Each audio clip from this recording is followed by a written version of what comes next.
Good afternoon.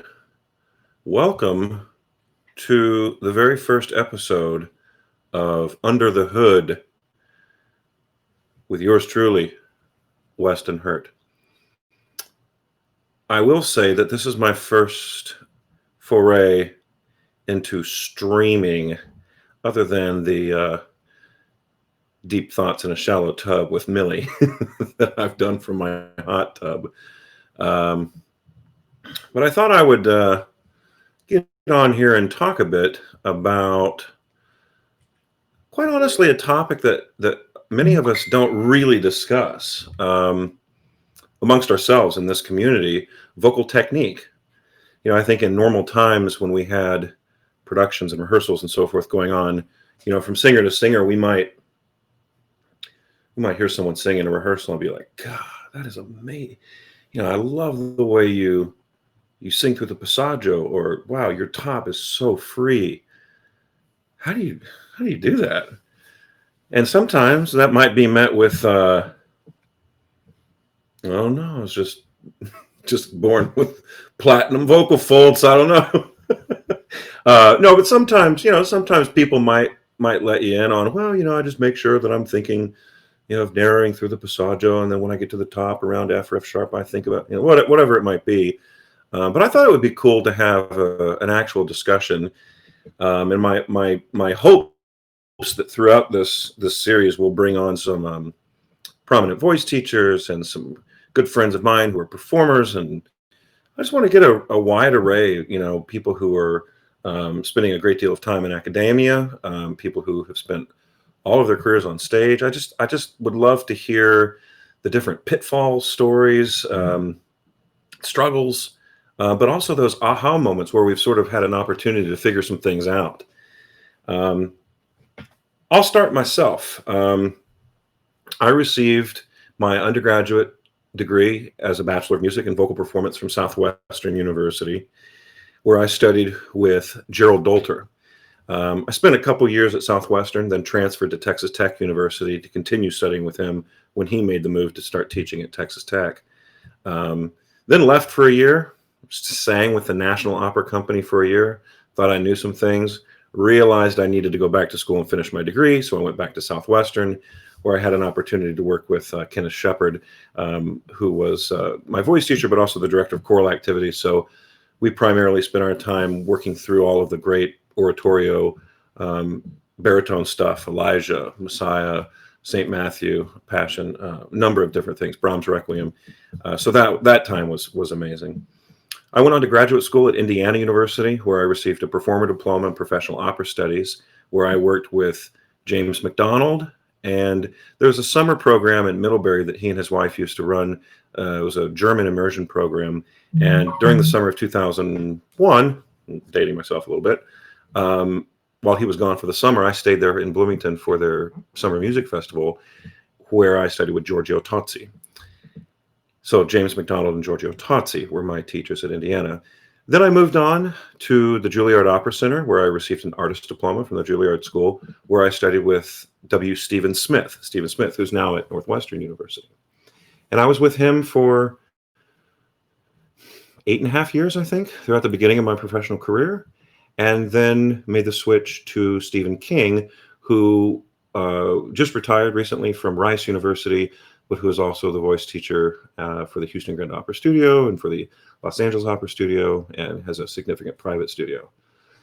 So that's sort of my teacher lineage, as it were.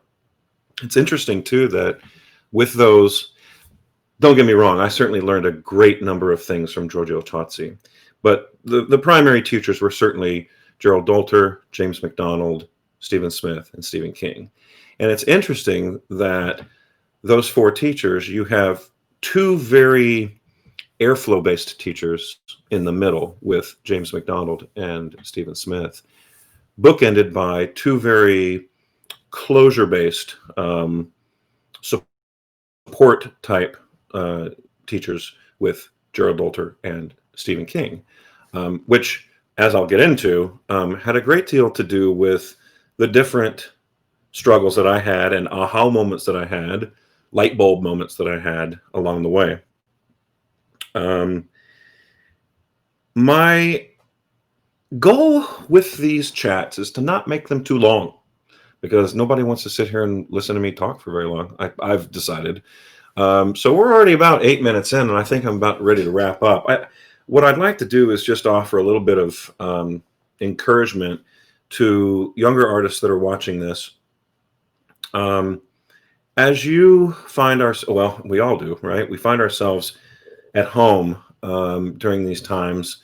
Maybe we're able to take lessons with our teachers on Zoom, or um, maybe some are doing it in person. I'm not really sure. Um, I want to encourage you to take this time to learn as much about the history of amazing artists that we have at our disposal thanks to things like YouTube, right? We can look up such a vast array and different variety of styles of singing, but also just different singers that thanks to all the significant fans who have posted so much content on YouTube, we can really find ourselves going from rabbit hole to rabbit hole, from one favorite singer to the next, and maybe even discovering a new singer that we didn't even really know much about. So I encourage you to not take this time off, but rather use it to educate yourself. And I think with our next episode, I'd love to get in a little deeper with. Well, you know what? Maybe I'll end this episode with just a couple of things that I struggled with and found um, during certainly my undergraduate and graduate school. And then we'll end there. So when I came to Southwestern University as an 18-year-old freshman, actually that picture right there. Oh wait, this is backwards. There, that is me as Figaro in The Marriage of Figaro when I was 18 years old. um, I didn't know what I was doing. I had no idea what to do, and I think I pretty much cried in every lesson, not knowing how I was ever going to learn that opera or memorize the opera or be able to put it up on stage. But sure enough, we had some successful performances, so it came together. But along the way, there were a lot of moments of struggle. I started out as a bass two in high school. I was the guy with the reliable low C in choir, and maintained that through high school and into college, and always was under the impression that I was a bass, maybe a bass baritone. I didn't really honestly know what that meant. But my teacher, Gerald Dolter, he was adamant about me being a baritone, and sure enough, he was right. But it took a lot of work because for me, understanding my top was a challenge. I would say that on any given day, I could sing up to about an E natural, and most of the time, question mark, an F above middle C um, was there. I remember, of course, with Figaro and The Marriage of Figaro, there are numerous E naturals, but of course, there's in the Se vuol ballare in Act One, the English Ruth and Thomas Martin translation, if I'm remembering correctly, is on my guitar, yes, on my guitar, yeah. Well, that was probably how I sang it.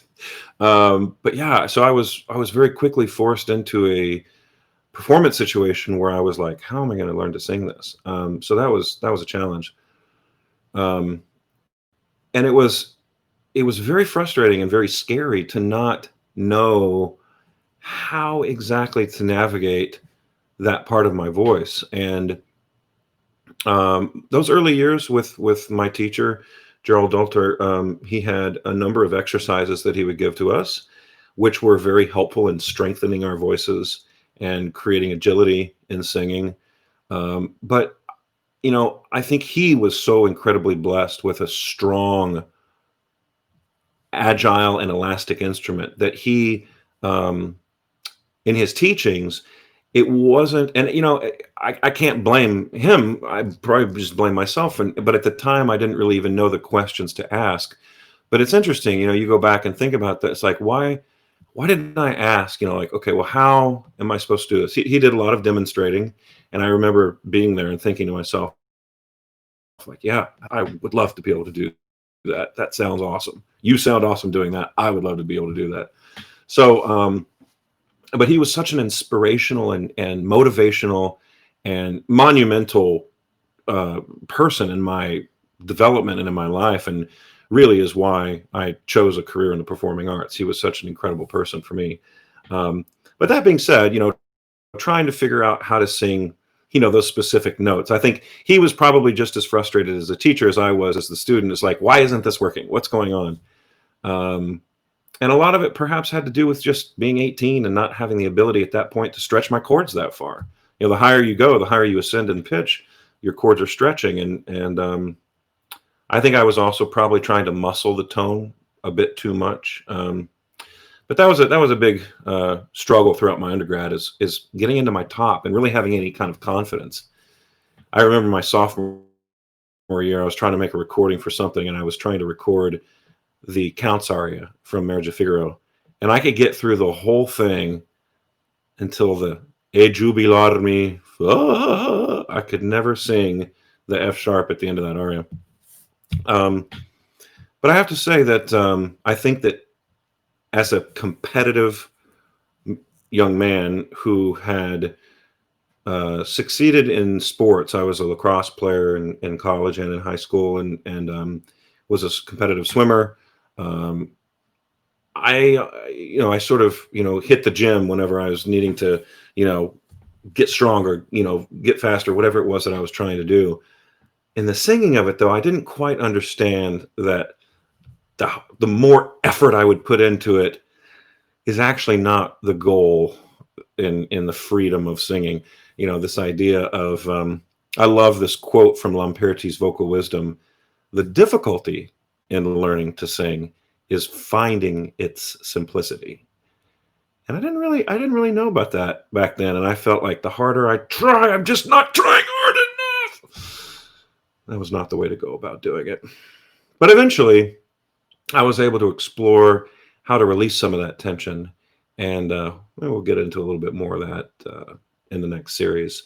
But, I think, like all of my colleagues, none of us necessarily came into this art form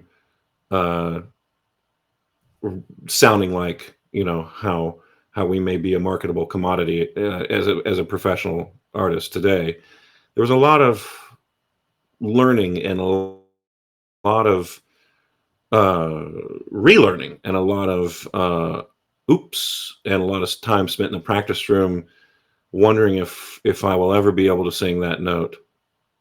And along the way, we find kernels of knowledge. We find, whether it be from our teacher, whether it be from listening to other singers, whether it be from self-discovery. And at the end of the day, I think it's really important to listen to your body, listen to yourself, certainly trust your teachers. And I'll be back next time with some more stories from the vault, as it were, as we look under the hood. I hope you guys like that title. We'll see. Anyway, I think that's enough for me talking for now, and I'll get back with you more very soon. Thank you guys for tuning in, and I hope you enjoy.